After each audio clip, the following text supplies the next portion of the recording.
કે અસામાજિક તત્વો હોય એ સુધરી જાય પહેલી વાત તો, અને નહીં તો પછી કતારગામ છોડી દે.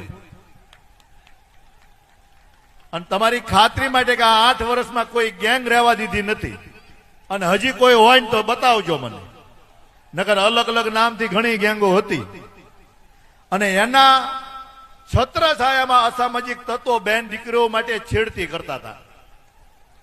ગમે ત્યાં બેઠા બેઠા કરતા હતા. આ લોકોને વીણી વીણીને હજી વીણવાનું ચાલુ.